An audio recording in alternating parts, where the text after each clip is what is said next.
Teman sudut kota, hari ini kita akan bincang-bincang santai. Siapa lagi kalau bukan Bang Ican di sini yang kita ajak. Selamat sore. Kemarin sudah pernah mengisi di acara kita sebelumnya. Kalau yang baru kenal dengan beliau saat ini, mungkin besok bisa mereview ulang dari kegiatan yang kurang lebih seminggu kemarin kita lakukan dengan sudut kota. Hari ini cukup bagus cuacanya, jadi saya pikir mood juga lagi bagusnya nih Bang Ican. Benar. Ya kalau saya panggil Bang Ican ya. Boleh. Jadi menuju ke sini tadi saya ada PR nih Bang. PR-nya bukan dari saya nih, tadi ada kawan di jalan ketemu dan lain-lain. Jadi sempat ngomong lah ke saya, Mas, aku mau nanya nih, ada kawan nih baru datang dari Jawa, mau datang ke Palembang. Aku bingung jawabnya. Udahlah, men, kita nih jalan-jalan ke Ampera gitu. Hah? Jalan-jalan ke Ampera? Gak ada lagi apa? Aku kan udah 2 kali kesini kan? Nah jadinya saya bingung juga, mau dari mana nih? Mau diajak kafe? Ya mungkin di tempat dia di sana sudah membuka ya kafe seperti apa gitu. Di sini pun juga nggak kalah bagus sih. Cuma kalau kita mau cerita tentang dia, anggaplah ini destinasi wisata atau apa nih Bang? Kita kan juga mesti jadi berpikir nih, mau diajak kemana nih? Mau diajak ke wisata religi, wisatanya kemana? Mau hubungi juga siapa? Bahkan minim info dan lain-lain kan, dari dinas maupun dari komunitas. Memang sih ada beberapa komunitas-komunitas di sini yang acap kali ngajak ya diskusi ringan lah atau nanya ini itu yang, ayo kita bikin sesuatu bisa ngajak dari Jawa ke sini deh, atau enggak saja jauh dari Lampung biar ke sini deh, dari Bengkulu bisa ke sini. Nah kayaknya sih pas obrolan kita sore ini dengan cuaca yang bagus seperti di luar. Kira apa nih Bang yang kira-kira bisa kita munculkan sebelum akhir tahun nih kira-kira, atau mungkin tahun depan? Jadi biar Palembang nggak hanya Ampera atau PP aja. Nah kira-kira gitu kan. Silakan. Oke. Bang Ican. Terima kasih Mas Eko sudah mengundang saya di podcast Sudut Kota. Salam kenal teman Sudut Kota sekalian. Pertanyaan yang memang bukan sekali 2 kali Mas Eko. Apabila ada teman ataupun kolega kita yang berkunjung ke Palembang, pertanyaan pertamanya mereka itu pasti nanyain seperti itu. Iya. Destinasi apa yang kira-kira mau ditawarkan mereka sebagai tamu kan? Iya. Kalau kita bicara dari konsep wisata kuliner, ya saya pikir itu 1, 2, 3 jam mungkin udah paling lama. Habis dari situ makan selesai gitu kan? Yeah. Nah ini memang sebenarnya jadi PR kita semua.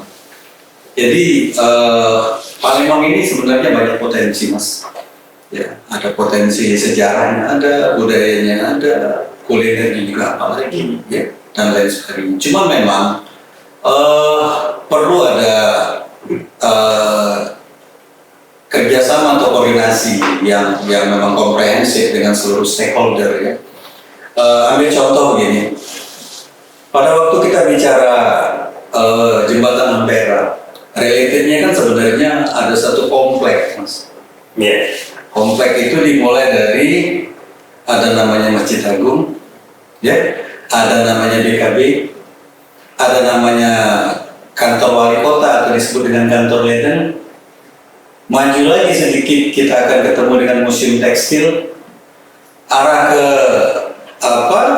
naik lagi ke atas ada namanya Sembat, Swimbat itu, dan itu tempat noni-noni sama orang-orang tentara Belanda. Masih gak itu Bang? Oh, masih belum pernah ke sana. Nah, itu sebenarnya dari komunitas pariwisata dan pernah kita berkunjung ke sana. Kemudian mungkin ada yang nggak tahu kan, di Jalan Kartini itu ada Tamsil, ada halaman luas komplek tentara. Itu sebenarnya itu tempat kompleknya tentara Belanda di situ. Oh. bukan perumahan elit Belanda, bukan? Bukan, yang elit Belanda yang naik atas. Jadi untuk tentaranya itu di halaman yang luas itu, Mas. Nah, dari cerita potensi ini, ya, sebenarnya kan menarik ya. Dalam satu kawasan wilayah, kita bisa bicara soal sejarah. Ya, jadi peninggalan secara fisik yang masih tampak itu adalah memang di sekitaran dari sebenarnya tarikan dari Jalan Merdeka, Mas. Satu tarikan Jalan Merdeka sampai sebenarnya Kamangiwa itu ya.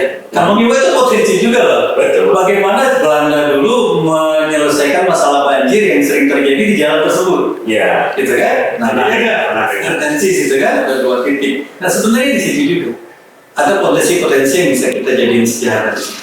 Tapi titik-titik ini kan tersebar. Kalau misalnya mulai dari arah Ampera tadi sampai ke KI lah, Ya, betul.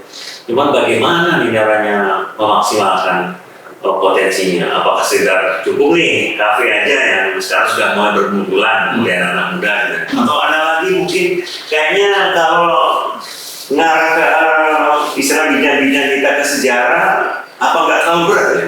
Enggak juga sebenarnya. Jadi konsep yang dibangun itu sebenarnya sudah dijalani oleh teman-teman dari Palembang Good Guide ya, dalam konsep walking tour itu. Iya. Jadi mengambil belahan ataupun mengambil cluster begitu, Mas. Kalau kita bicara kafe, itu kan ada satu konsep lain dari wisata yang sebenarnya itu umum sifatnya ya. Tapi pada waktu yang kita ceritakan ada titik-titik wisata peninggalan sejarah tadi ya, dengan konsep jalan kaki, ini berandai-andai aja. Cuman kan ada ini, Mas. Jadi dulu saya pernah berkolaborasi dengan Palembang Good Guide ya. Jadi sebelumnya mereka jalan kaki, Mas. Habis dari situ kita ajak ke Kampung Kapiten.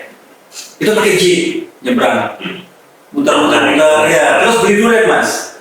Beli durian di Pasar Ruto. Ya. Nah jadi sebenarnya kalau saya hitung itu seharian itu kita bisa mengajak teman-teman dari luar kota itu dalam satu wilayah, loh, Mas. Kita nggak usah bicara dulu wisata yang lain, misalnya. Jadi titik-titiknya terkumpul di dalam kawasan sebenarnya.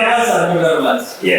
Nah ini yang saya bilang menarik itu, sama dengan mungkin sekarang kita contohkan kayak di kampung kota tuanya Semarang gitu.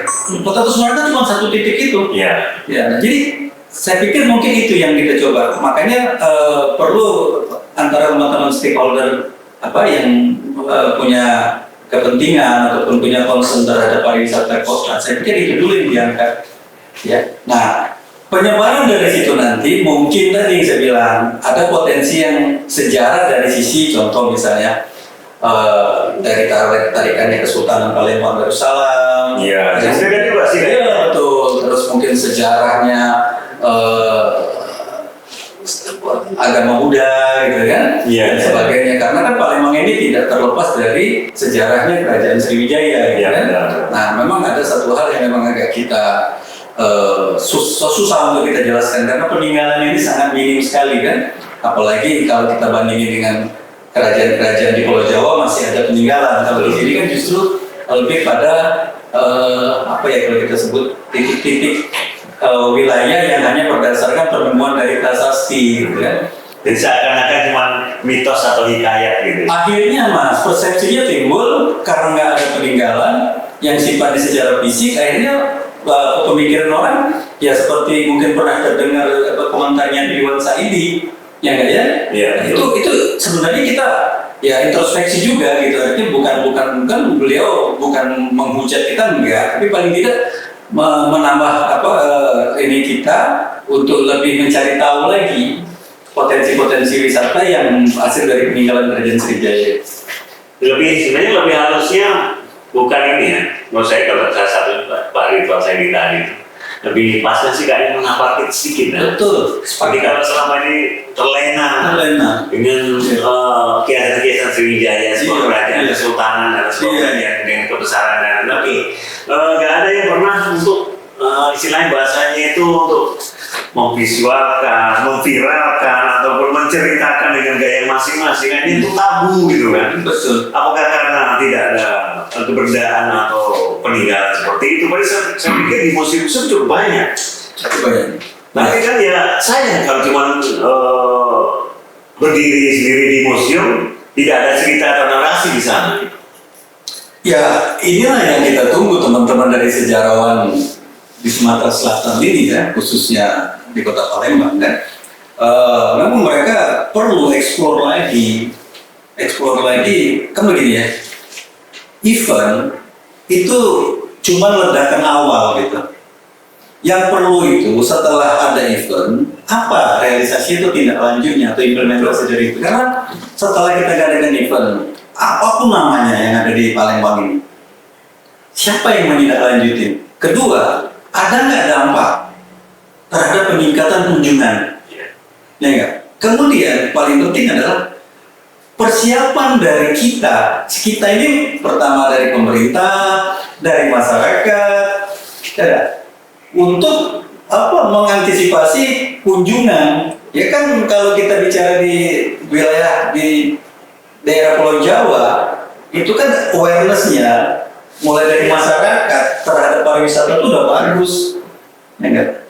Mulai dari mungkin pada waktu mereka dalam hal berbelanja terhadap handicraft atau makanan, itu kan mereka sudah melayani mereka sebagai pariwisata, sebagai wisatawan gitu kan. Nah di situ. Jadi yang paling penting adalah apa tindakan berikutnya atau implementasinya setelah event-event itu. Jadi kalau cuma meledak pertama setelah situ hilang, terus ada nggak yang evaluasi? Saya cermati kemarin ada 1-2 yang menurut saya perlu jadi pemikiran kita bersama dengan stakeholder baik pemerintah maupun masyarakat yang selama ini ada di lingkungan isu ya atau di sekitar. Contoh misalkan tadi Bang Ican ngomong tentang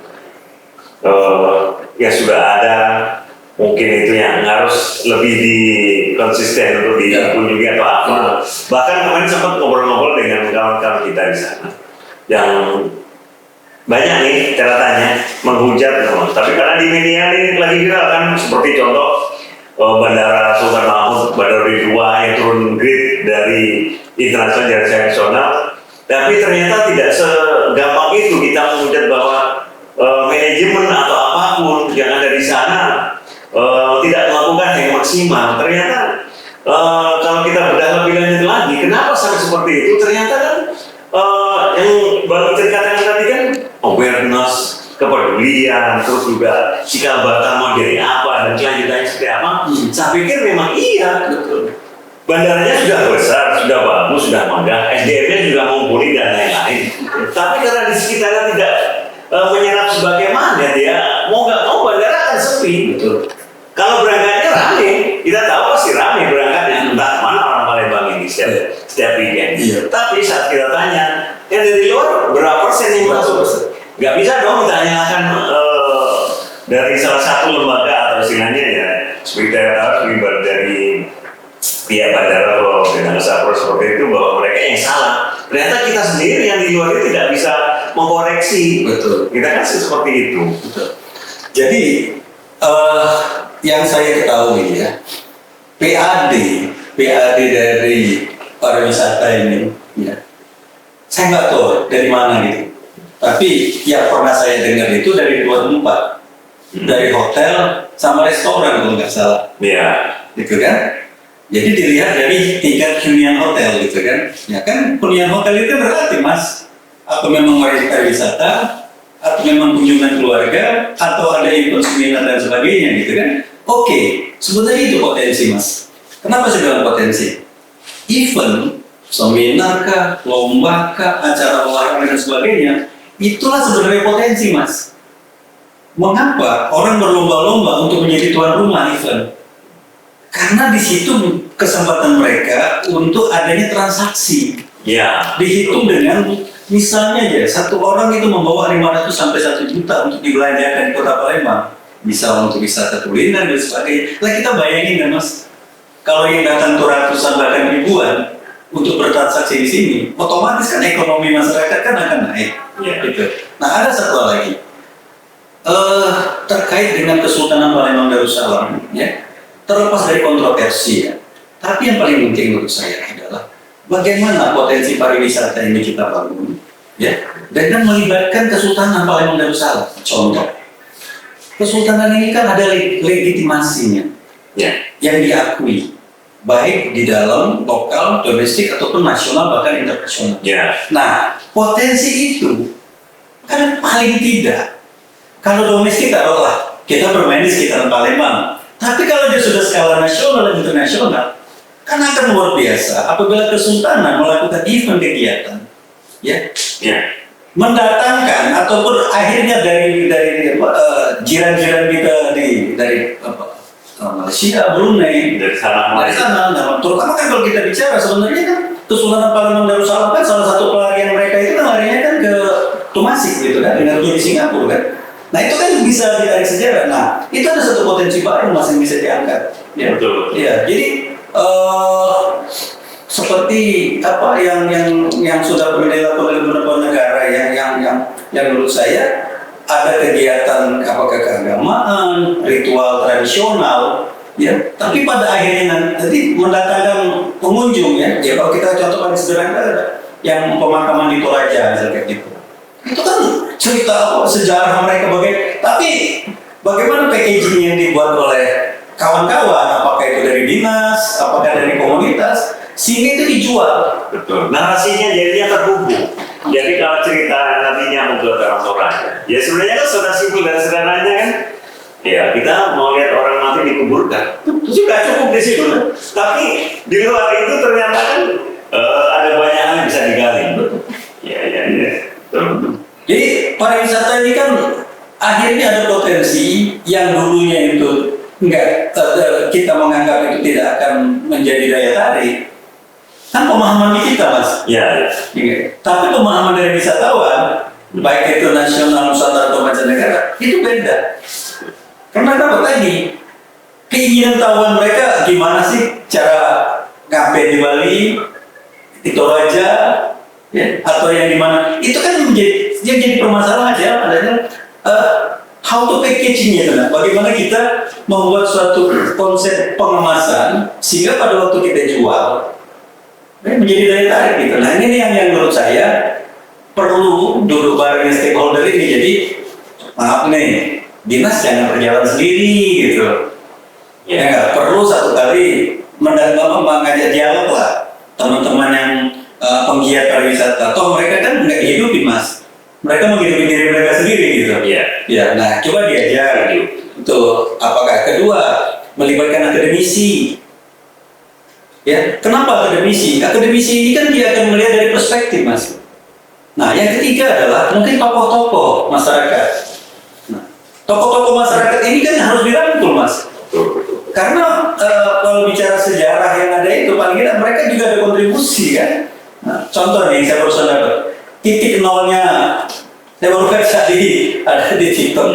Titik nol Palembang itu dimulai dari mana? Rupanya di depan Masjid Agung sekarang. Padahal saya kira itu di bawahnya Ampera sana. Saya pikir di bawah Ampera. Dan lucunya titiknya itu juga di pojok sudut yang sampai sekarang nggak ada menunjukkan bahwa itu titik nol. Kalau nyambung tadi, kan pernah tuh sekali waktu kita pernah lihat di IG atau apapun lah ya, ada titik nol di beberapa negara, bahkan titik nol itu menjadi padahal cuma sekedar tubuh yang tingginya cuma sepinggang kita nih dari baja, dan situ ternyata titik nolnya dari kalau nggak salah ada 3 atau 4 negara gitu ya.